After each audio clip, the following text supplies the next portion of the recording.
remember the day like it was yesterday. Worked for this company for 9.5 years. Never used a sick day, personal day. In fact, the day that my uncle passed away, I came in the very next day voluntarily just to clear my head, just to give me something to do, right? Now, I'm not saying that, Eric, to toot my horn.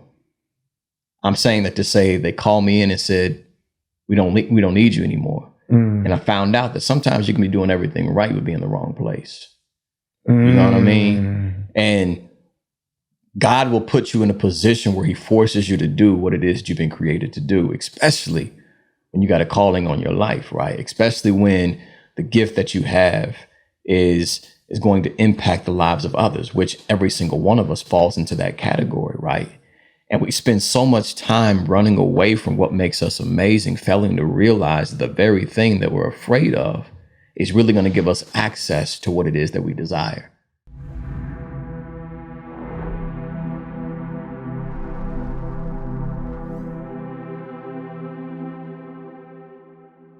What's happening, good people? Welcome to another episode of First Generation Wealth Builders. Today, we are both going to meet David Gibson. I met this guy at a Christmas party of a friend of mine's, and he was asked to speak.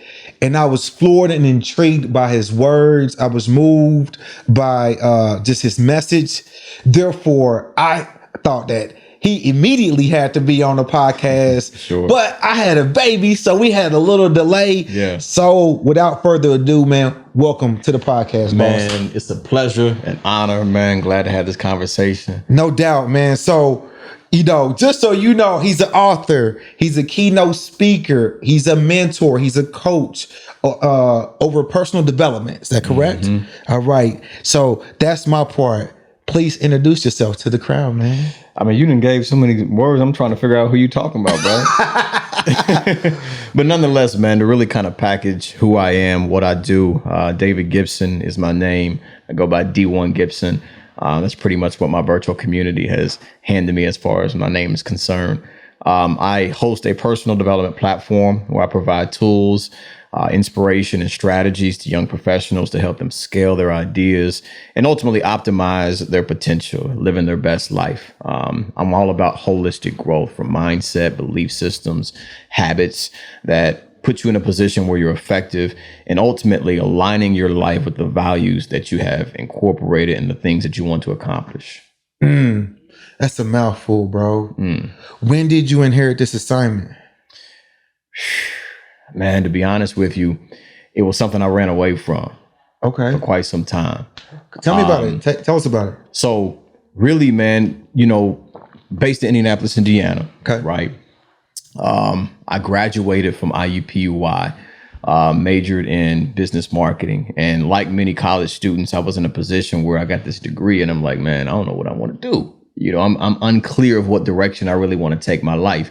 Now, up until that point, I had been working in this corporate position, doing sales. And essentially, I was clocking in and day out, really didn't enjoy what I was doing, wasn't operating in the fullness of my potential, wasn't exercising my gifts and my talents, but I was getting this thing called a paycheck at the end of every single week, right? They call that the Golden Handcuffs. And essentially, I was comfortably dissatisfied, and where I was in a position knowing that there was something better, something greater, something that was calling my name, but I was afraid to step into it, right? Because I was in a secure position, got 401k, got great income, a nice salary, security, you know what I mean? So what happened was I remember this desire really hit me like a ton of bricks. It's like, man, God speaking to me like, man, I want you to travel and encourage individuals to live out their dreams. Now, mind you, Eric, at this point in time in my life, I was in a position where I found it difficult to encourage myself. I was dealing with some internal conflicts, some challenges from within. And like what? Like really depression, man, like really a lack of purpose, not knowing my worth, not having a deep sense of what makes me unique and what I can offer to the world, right? And many people fall into that category, right? Particularly right now, like at the time of this recording, we're in the midst of a global pandemic, and many people are really trying to find themselves and headed into a recession. Exactly, you know what I mean? And unemployment, during the pandemic reached an all-time high. Many small businesses shut down. So many people mentally and emotionally are in a dark place. And that's where I found myself. And essentially, I'm a firm believer, man. My grandmother used to say, the enemy will send after you what's within you, right? You have to begin to recognize, and in many cases where your struggle is, that's often where your strength lives. And you have to convert that pain into power and make it purposeful. Right. So spicy. To bring it back to where I was finding myself, man, I really just started to just navigate these internal struggles and started sharing different concepts and insights. Right. At the time, Facebook was the social media platform of choice. Instagram wasn't around. Twitter wasn't around. And as I was putting these posts out, I started getting responses. And the more and more responses that I got, I started to get invited to speak. And I'm like, man, hold on, like, pause. This is completely out of my character. I'm naturally a born introvert, right? I'm very quiet and reserved. I kind of stick to myself. So speaking in front of public, in front of a group of people, that's not necessarily something that I would opt to do. Right. But my uncle passed in 2012, and I spoke at his funeral, and I got a great response, like just pouring my heart out. And people started connecting with me like, yo, man, those words really inspired me. They really empowered me. And at that point, I got invited to speak at this other event. And I can recall, man, really just the fear of speaking in public hit me hard. You know what I mean? And then when I would step on stage, just operating in my element, that fear would disappear. It would no longer be there. And essentially it was because I allowed my passion to speak for me. And I tell many people that when your passion becomes greater than your fear will become irrelevant, right? So I started speaking more and more, bringing it back to the job that I was working. Over a period of time, I had developed this confidence that maybe this is something that I can do, right? Maybe this is something that I can pursue and create a business model around it. So I started creating a game plan and developing my strategy on how I was going to exit this job and potentially start this new career. Are you doing this alone, or you have some mentorship? Well, I was reaching out to many people, got some guidance from many people that are in the industry. Okay. Did some research, of course, online. At this time, this is way back in 2012. So really, man, like, as we know, with social media and things of that nature, information is now at our fingertips. A lot of people were sharing game left and right in this day and age, but it wasn't like that, particularly in 2012. So I had to dig and find what it was that I was looking for. But essentially, man, I started to develop this game plan. I was like, yo, this is how I'm going to do it. This is the way it's going to pan out. This is the way I'm going to exit this career that I'm in, right? My grandmother also used to say, if you ever want to make God laugh, tell me your plans. So it was October 3rd of 2013. I got called in. I remember the day like it was yesterday. Worked for this company for 9.5 years. Never used a sick day, personal day. In fact, the day that my uncle passed away, I came in the very next day voluntarily just to clear my head, just to give me something to do, right? Now, I'm not saying that, Eric, to toot my horn. I'm saying that to say they called me in and said, we don't need you anymore. And I found out that sometimes you can be doing everything right but be in the wrong place. You know what I mean? And God will put you in a position where he forces you to do what it is you've been created to do, especially when you got a calling on your life, right? Especially when the gift that you have is going to impact the lives of others, which every single one of us falls into that category, right?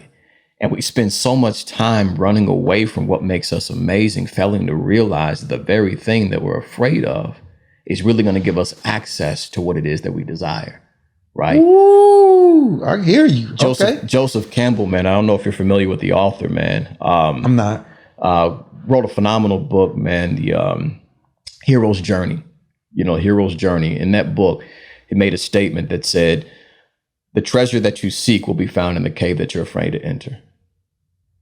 Right. And I know a lot of people that may be tuning in to this conversation now, like you're running away from something. You're avoiding something, afraid to take that risk, afraid to make that decision, afraid to go for it or take that leap, failing to realize that the very thing that you're afraid to do may be the very thing that can transform your life for the better and completely revolutionize your existence. But we got to be courageous. We got to be bold. We have to be brave enough to go after it, even if we don't have all the steps figured out. What are some tactics that you help some, or you coach some people what are some tactics that you use to coach people through those fears? First and foremost, man, you got to identify the limiting beliefs that you have. Most people operate on a day-to-day basis unaware of the limiting beliefs that are influencing them, right? And that's where they gain their power, because these limiting beliefs are undetected and unnoticed.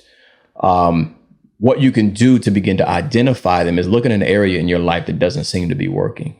And I can almost guarantee there's a limiting belief that's hindering you from gaining access to what it is that you want. Begin to observe your vocabulary, how you're speaking. When you say, I can't do something, right? Who told you you couldn't do it? When you make the assumption that you can't gain access to something in life, well, who created that assumption? A lot of times we answer our own questions in our own mind, failing to realize that these are unexamined assumptions. And because you've made this assumption, it's become your truth. If you tell a lie big enough, loud enough, and long enough, sooner than later, you'll begin to believe it. But just because you tell it to yourself and you believe it doesn't mean it's true, right? We have to begin to get to the core of who we truly are. You're gifted, you're talented, you're unique, and there's something special within you. So anything that tells you otherwise isn't coming from a place of truth.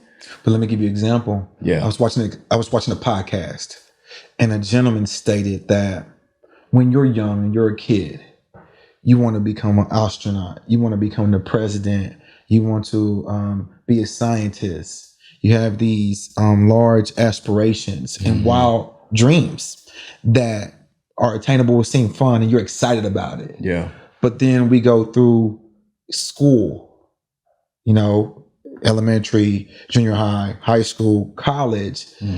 And he stated that by the time that you're done, those dreams have been squeezed out of you because there's a program and an agenda to get people to want to desire to be employed. Yeah.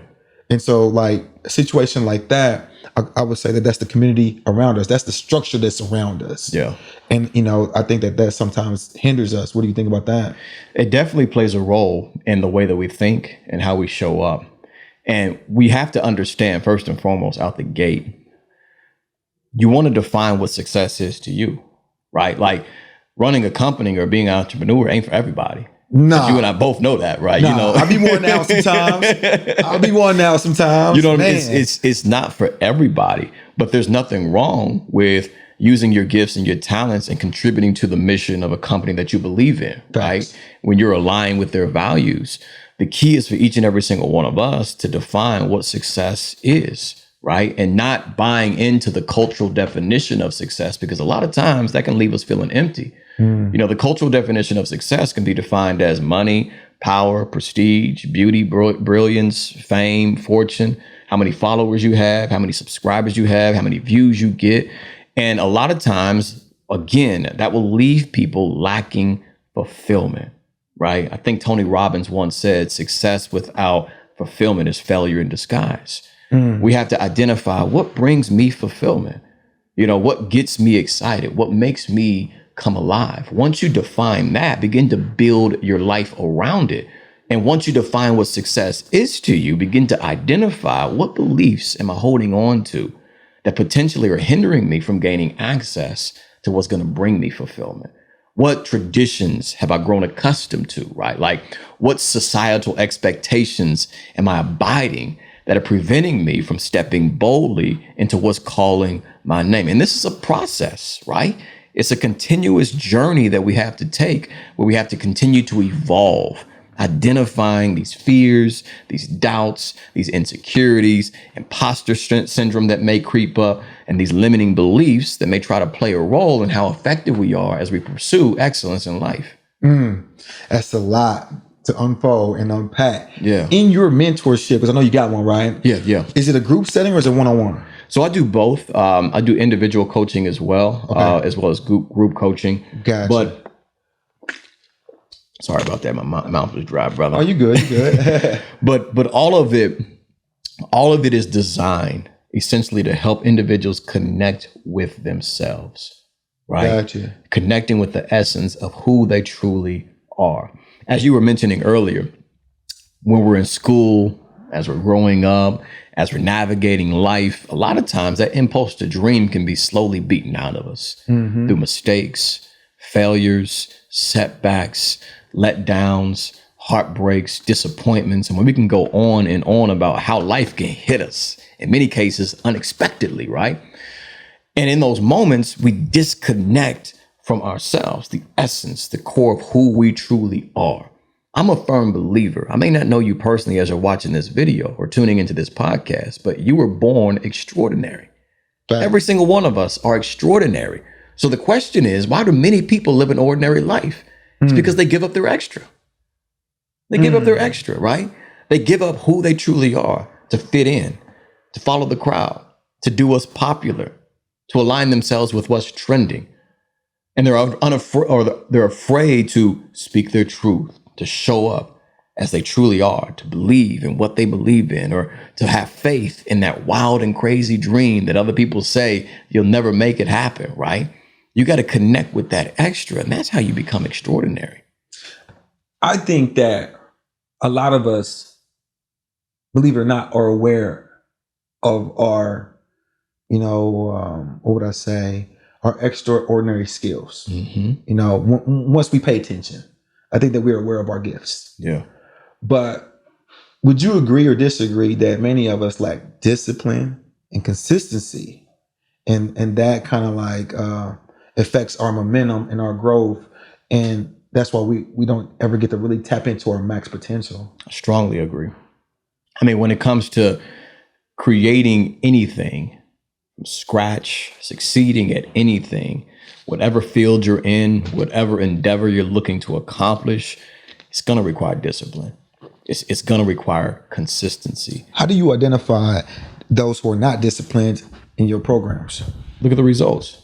You know what I mean? You can judge a tree by the fruit that it bears, right? There it is. You know what I mean? It's in the results, right? And essentially we have to understand our habits are what ultimately shape our lives. It's not about what you do every once in a while. It's not about what you say, what you're talking about. It's about what you actually execute on a consistent basis. You showing up day in and day out. And I saw a quote the other day and it made so much sense. They said one of the most difficult habits to incorporate and stay consistent with is doing the simple things continuously. The simple things, right? The simple things to keep you staying focused, the simple things that are aligned with your values, the simple things that move the needle towards success. That's what's most complicated. Many people are looking for the complex strategy, and they fail to realize it's the simple things. Maintaining a positive attitude, showing up on time, applying your best effort, being coachable, those small, simple things. That's what really makes a big difference. Being coachable is huge. Yeah. I have a newborn, and I literally told the mother of my kids, I was like, she is going to participate in sports as soon as she could just jog down the hallway, just because, or dance. She needs to be able to take instruction. And being able to receive and execute is something that a lot of kids and adults are not used to. Yeah. And then also, participating in sports also gives you that perseverance. Yeah. When you fail, you missed a tackle or you missed a bucket or somebody scored on you, you still have to have a positive attitude to go back down there and get points back.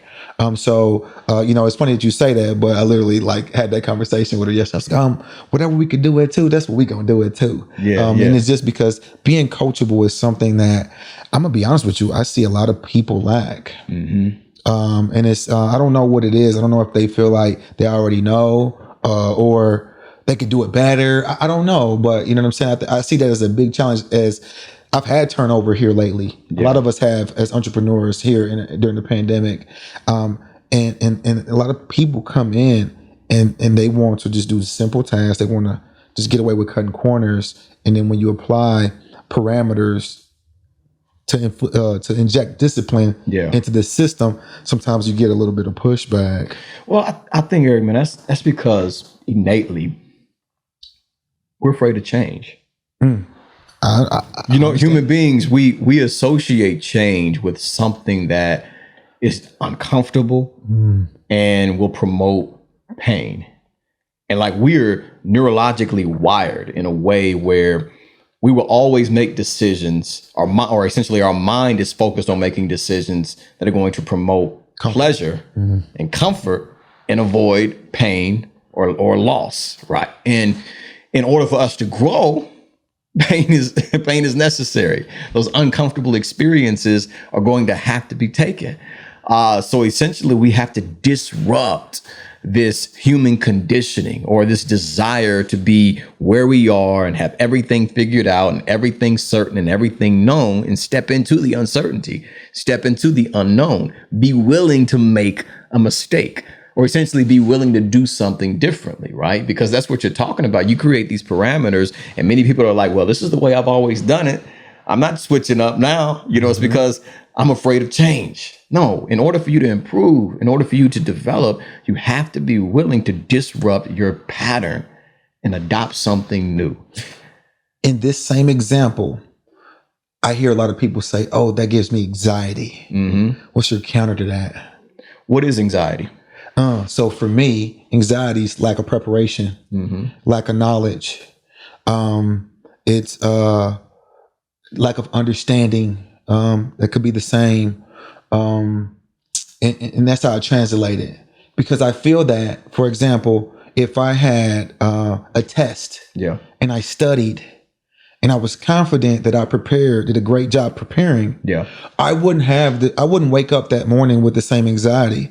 I'd be excited to take the test because I'm going to kill it.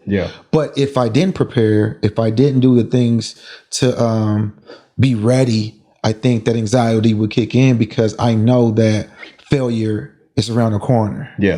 And I asked you that question strategically, Eric. Okay. Because what you just described was essentially where you were placing and attaching your focus. Okay. So like using anxiety for an example, you gave a great example of a test taker, right? A student that studies all night long for an exam, and then they go into the classroom and then the anxiety creeps in, and then they miss a lot of answers on the test. Why is that, right? It's because fear, anxiety, and certain emotions, scientists and and psychologists have identified through studies that when you experience these emotions, it reduces your cognitive ability. In layman's terms, it dumbs you down. You're not thinking clearly. Your emotions are thinking for you because of what you are focusing on. In any given situation, we have three things that we can always control. Number one, what you focus on. You just highlighted, I shifted my focus and created a new focus of what anxiety is. The second thing that you can control is the meaning that you attach to every single experience. Two people can look at the same thing and see something completely different. Facts. It's all dependent upon what they define it to be, the meaning that they attach to it. And that meaning that you give to it is going to create some certain emotion. If I look at it from a negative perspective, I'm going to create a negative emotion. If I look at it as something that's going to scare me and intimidate me, of course, fear and anxiety is going to arise. But as you're talking, as I look at it as an opportunity, a moment that I can grow and experience something new and become an evolved individual because of that experience, I'm going to have a completely different outlook, which creates a different emotion, excitement, enthusiasm. And then the third thing that we can always control is our response. What we do with what we're focused on and the meaning that we attach to it, and how we're gonna move beyond what is to get to where we want to be. We need to say a prayer for me. My response ain't always the best. Man, we're humans. We're humans. I mean, and what's really at play is this warfare with emotions. This warfare with emotions, and really, in the time that we're in this global pandemic, that's what's happening. It's a warfare with emotions, fear. Can you share an instance where you have had to manage your emotions and you've had to walk yourself through that trial to persevere? Man, every single day. To give you a specific example, man, the first time I got invited to speak and do a keynote address, told you, like, and Mike sitting in the back, like I was extremely terrified. Introvert. I'm getting invited to speak in front of nearly 500,000 people. I'm gonna go up there and say something I ain't got no business saying. I'm gonna stumble on my words, man. I'm embarrass myself. I don't have anything of value to offer these people. Like, these are thoughts that are running through my mind, like racing thoughts. I'm pacing my apartment floor. But what created a shift was when I shut down those negative thoughts, right? And I changed my focus, right? Many people, they're afraid of failure. And the way you shift your focus is get excited about winning. You shift what it is that you're focusing on, change the narrative in your head. And I remember it's like it was yesterday. Like, I created a brand new experience just because I changed what I was saying to myself. My thought pattern began to shift, and the emotions that I was feeling completely transformed and put me into a confident state of mind. And it was through that confidence that I began to speak. And with passion, I was able to connect with other people. Boom. I appreciate that. So to give individuals some practical steps, first and foremost, it starts with awareness. Most people aren't even aware that what they're thinking and what they're saying to themselves is not them. It's your fears, it's your doubts. You got to call it for what it is. And you got to face it and confront it. Many people are afraid to face it. They just accept it. But what you fear but never face, it will always control you. So you got to call it out and say, yo, this is not me. This is a negative thought habit that I've developed. And what that does is it places the power in your hands. Now that you understand that this is something that's separate from you, you're in position to change it, to maneuver it in ways that move you closer to where you want to be. And then as you become aware of what it is and you confront it, you ask yourself, what thoughts are going to promote the vision that I have? What thoughts are going to help me move closer to where I want to be? In other words, you want to use your thoughts for you and not against you. Think constructively, not destructively, to the point where it's putting you in a position where you feel less than, inadequate, or inferior. Those thoughts will never allow you to go to success or achieve anything great. You got to align your thoughts with the person that can create the results that you want to experience. Fair enough. We at church, bro. Like, for real, for real. All right. So that's that on that end.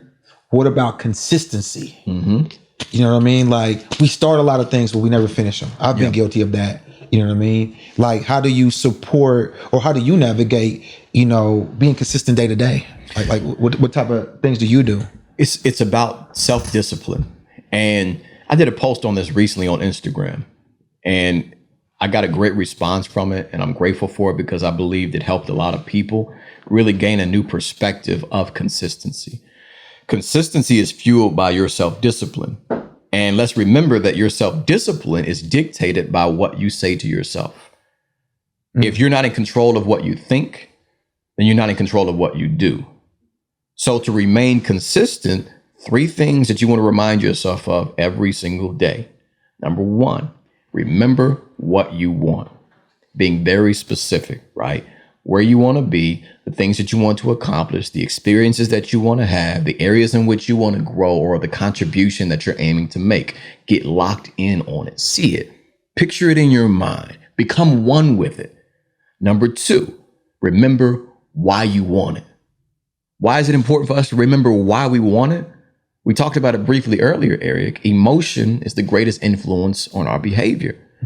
You behave differently when you're angry in comparison to when you're joyful and when you're excited. You make different decisions.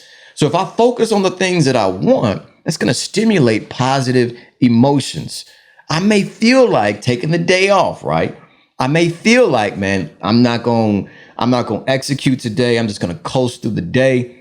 But when I focus on what it is that I want, that's going to stimulate the emotions of passion and joy and excitement. Seeing who I can become, the things that I can experience, it's going to get you excited and enthused from within. So that's going to stimulate you in ways that's going to help you make better decisions. Then the third thing that you want to focus on is you got to remember it's your responsibility to make it happen. It's up to you.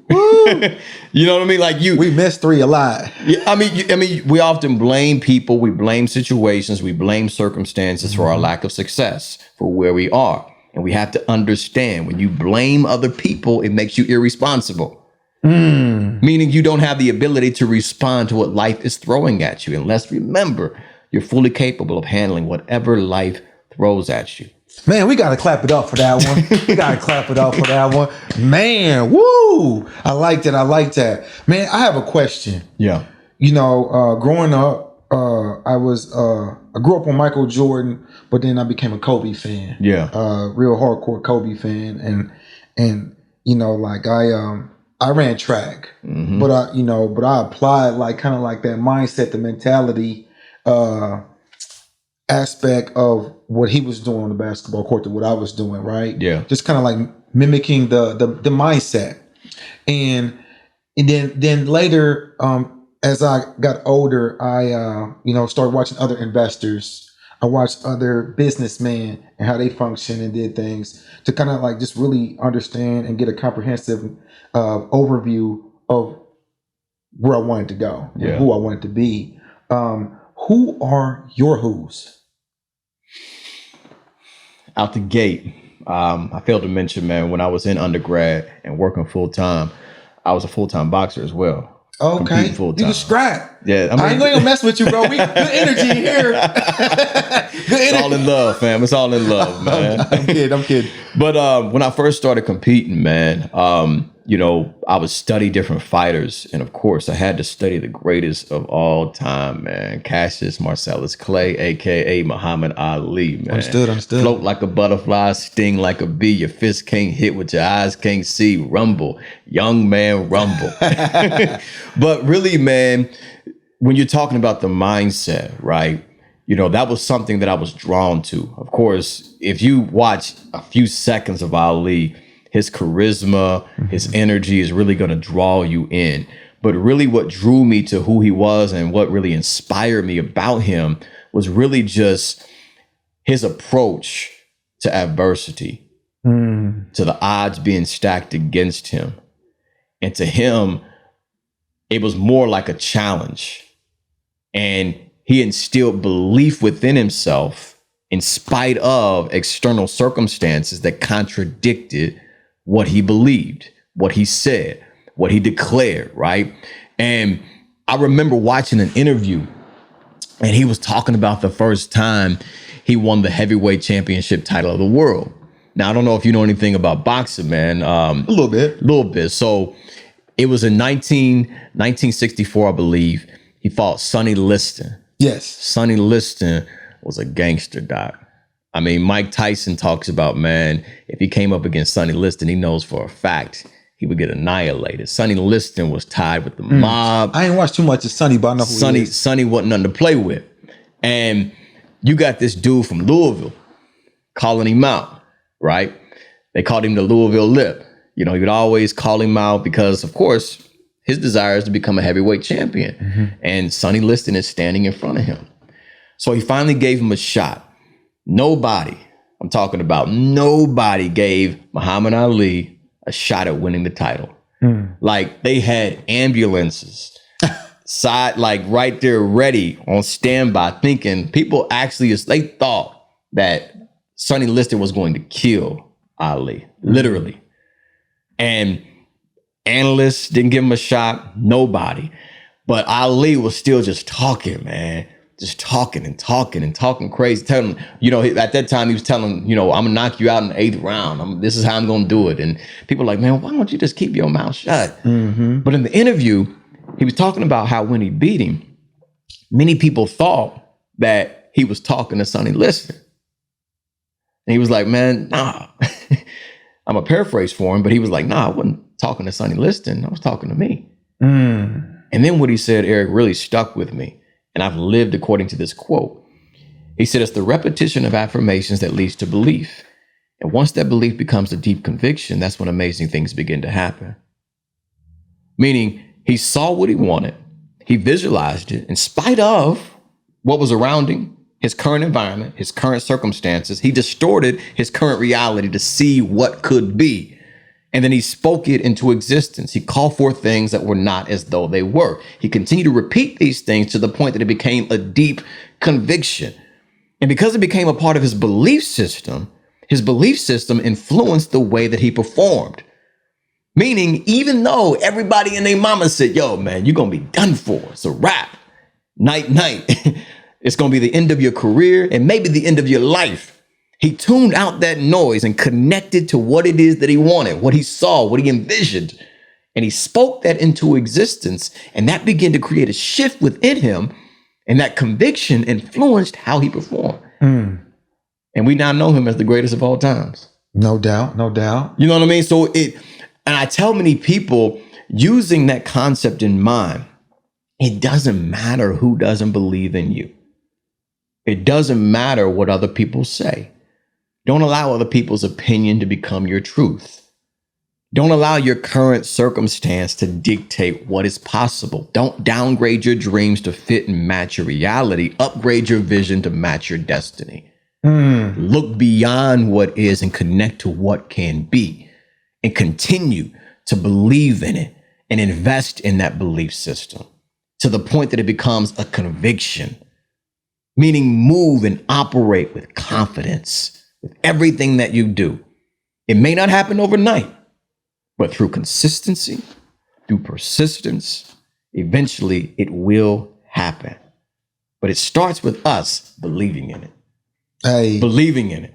Hey, man, another round for church. Another round for church. For sure. That's dope, man. So you have a book. What's the book about, boss? Come Alive. Come Alive. Tell us about Come Alive, man. So the concept of the book came from Howard Thurman. I'm not for sure if you're aware of Howard Thurman, but we all know Dr. Martin Luther King. Martin Luther King Jr., to get his name correct. Dr. Martin Luther King Jr. had a mentor by the name of Howard Thurman, a great philosopher, wise individual. I often listen to many of his lectures. And in one of his lectures, he had a quote that really amplified something within me. He said, don't ask what the world needs, ask what makes you come alive. Because what the world needs is more people who have come alive. More people that are doing the things that they were created to do, living their passions.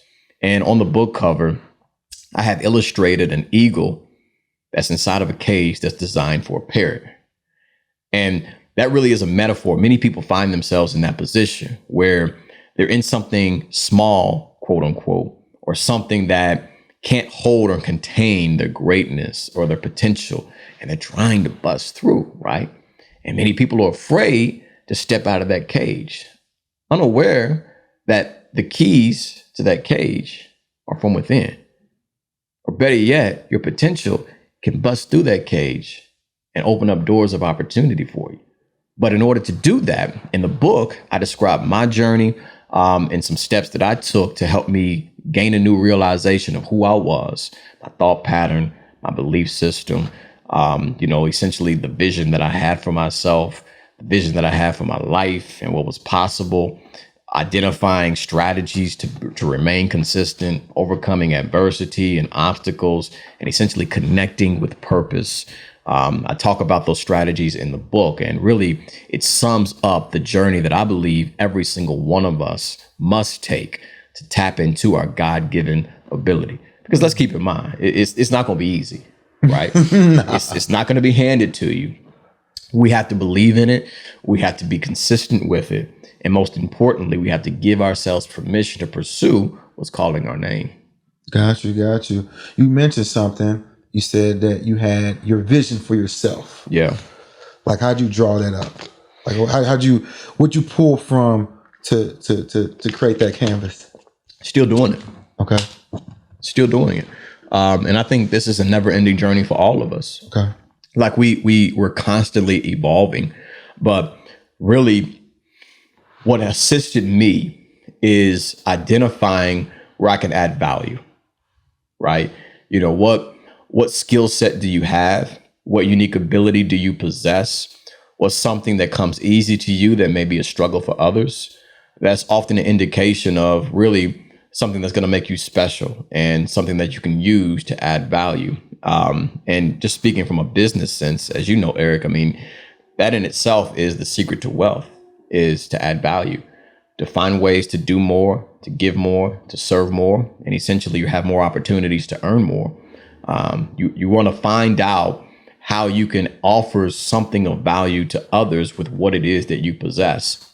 And I think a lot of times, we often overlook our experiences, our unique abilities, and we feel as if, man, there's nothing special about me. I'm not an Olympian, or, I don't have a top platinum, I'm not on a Billboard list or whatever the case may be. And failing to realize that, man, you're an awesome mother. You're a phenomenal father. You're a great mentor. You may not be impacting a million people, but it's all about the impact of one. And you have the ability to use what it is that you have and make a difference in the lives of others.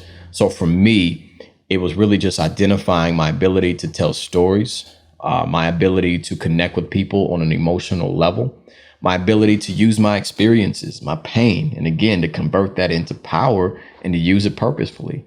And that's how I was able to identify how I can bring something special and unique to the marketplace, bring something special and unique to the people that I serve, really just diving in and understanding myself from a greater perspective and understanding how I can use that in ways that are going to add value to others. Dope, super dope, super dope. Now that we're talking about adding value, I find distressed properties, add value to them, fill them with love, bring them back up and get them back on the market, man. And just to, build equity when we're talking about real estate and finances. So you're doing it more so in the mental aspect for individuals.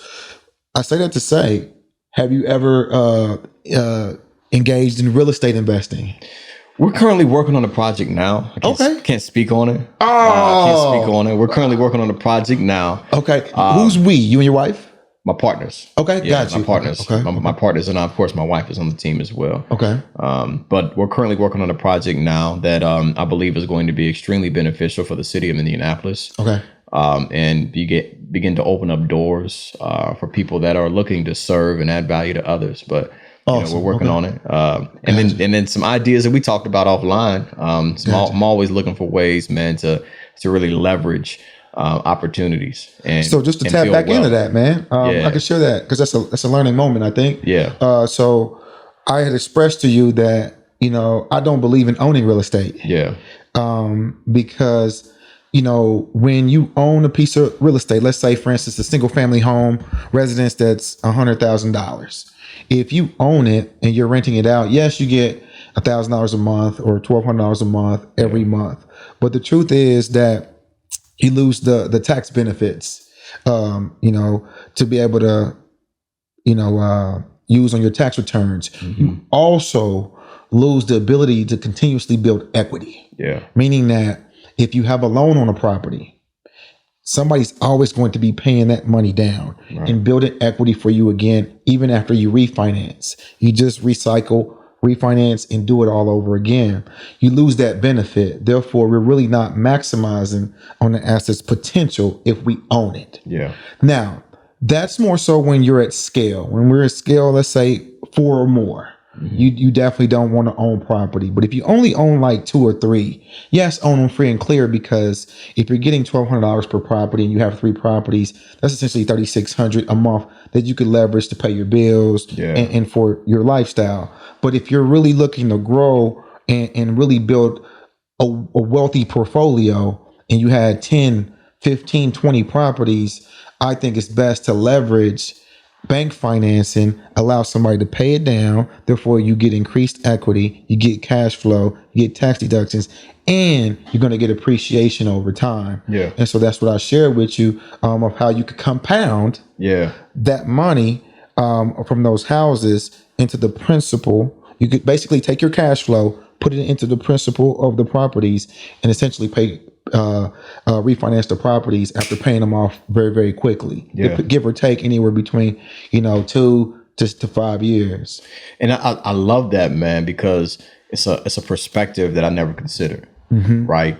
And I think a lot of times, this is just in anything, we we always want to own, right? We want to own, and our ego can get in the way, right? Like it boosts our ego when we know, man, I own that, which is great, which is good. But what you're talking about is having an open mind to an opportunity that could be presented from someone taking a different path. Definitely. Right. Definitely. You know what I mean? Like looking at it from a different angle and shifting your perspective to see, hey, there's an opportunity here if you take it from a different route. Definitely. And I love that perspective, man. Because again, I never considered that. Definitely. And so don't get me wrong. There's different ways to do a lot of different things when it comes to real estate. More than one way to skin a cat. Yeah, that's just a creative way to really maximize from rental properties. And in my mentorship, I teach individuals how to find, acquire free rental properties to build generational wealth. Yeah. The wealth building piece is that piece where we use compound interest to basically take the payments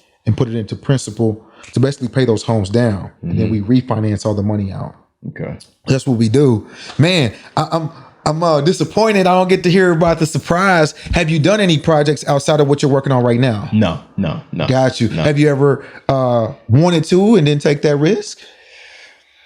I'm the type of person, and I think this can be a pro and a con.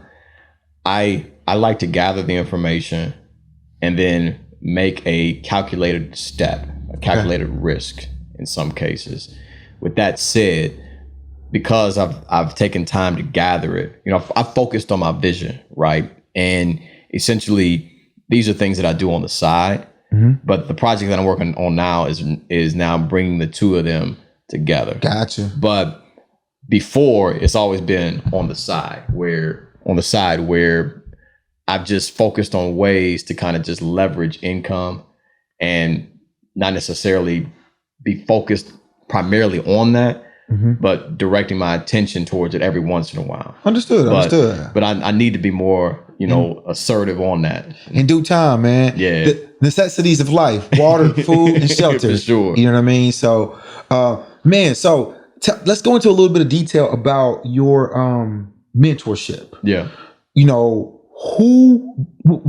what does your ideal client look like? You know what I mean? Like, I understand that you help us with mindset and you coach us through, persevering as entrepreneurs. Yeah. But who is, your typical type of client? On average, and it varies from time to time, but on average, I connect with millennials, primarily aged 25 to 45, that are looking to transition into something different, that are looking to connect with a deeper sense of meaning, with their purpose, starting something new, share their story, take a different path, so to speak, or completely reinvent who they are. That's what I've noticed with my community and the people that I serve. So essentially, I guide them on developing the mindset, adopting new beliefs, establishing effective habits that are going to keep them aligned with what it is that they value. And before we even get to that point, we have to identify, what are your values? What are the things that you're looking to experience? What areas are you looking to grow into? And what type of contribution are you aiming to make? So it's been an amazing journey to connect with some phenomenal people. I love energy, right? Connecting with people and hearing people's stories and understanding how we're all contributing to this thing that we call life and humanity. So I say that to say that it's a diverse group of people. Awesome. And I've been blessed to be able to provide insights and strategies that have helped individuals scale, right? That's what gets me excited. It's not a standing ovation. It's not the income. Of course, we need money to survive and do the things that we do and live indoors and feed our family, but it's the impact.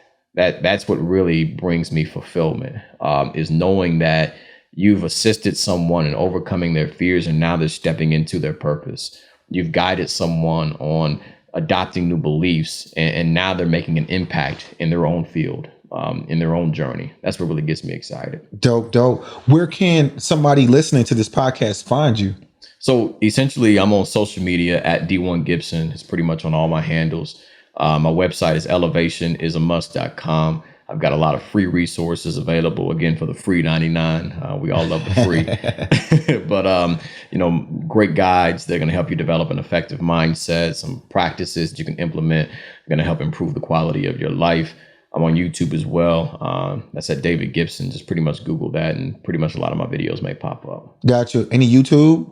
Yeah, youtube.com, David Gibson. Got you. All right. Awesome, man. Man, it's been a blessing to go to church with you today. You know what I mean? I think that, you gave great insight on discipline, consistency, and manifestation. Yeah. The only thing I want you to understand is that manifestation is just not a word and affirmation. You got to go out there and work. It don't work without you putting in that work. Yeah. So, but regardless, man, you gave some great insight on just kind of like your angle and attack at it to really like help individuals like myself. Yeah. Because, I struggle with all of those. I'm stronger in some areas, weaker in some areas as far as consistency and discipline. But overall, I'm actually in a position to where I'm actually trying to regain that. Yeah. I think that the changes and all the different pivots that I've had to make with, having so much has caused lack of focus, lackluster in decision making, things of that nature. So I'm really gathering myself. So I need to apply myself in that type of fashion. I might have to sit in another episode of church, bro. Yeah, man, and go from there. But I mean, it's important that we understand, Eric, man. I tell many people, man, you are a project. You know what I mean? You're not a finished product. You're a project. We're constantly evolving. Every experience that we have is contributing to who we are becoming, and that's what's most important. You want to look at your life as an opportunity for you to become who it is that you've been created to be.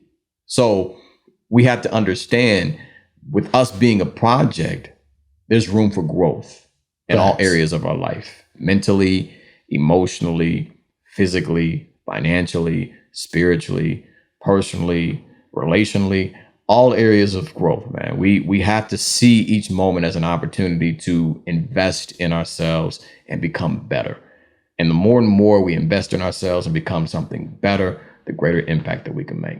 I can't disagree with that at all, man. Thank you for that word, boss. Yes, sir. Yes, I appreciate it. Absolutely. Now, I want to thank you again for watching another episode of First Generation Wealth Builders, where we interview dope people that do dope things and we find out their relationship with real estate. This time, I didn't really get to be too intrusive and penetrate, but we're going to do a part 2, man. He's going to let us know kind of like what he got going on, and we'll go from there. Meanwhile, make sure to like, comment, subscribe. Follow me on YouTube at The Free Rental Property Guy, and I'll see you next time.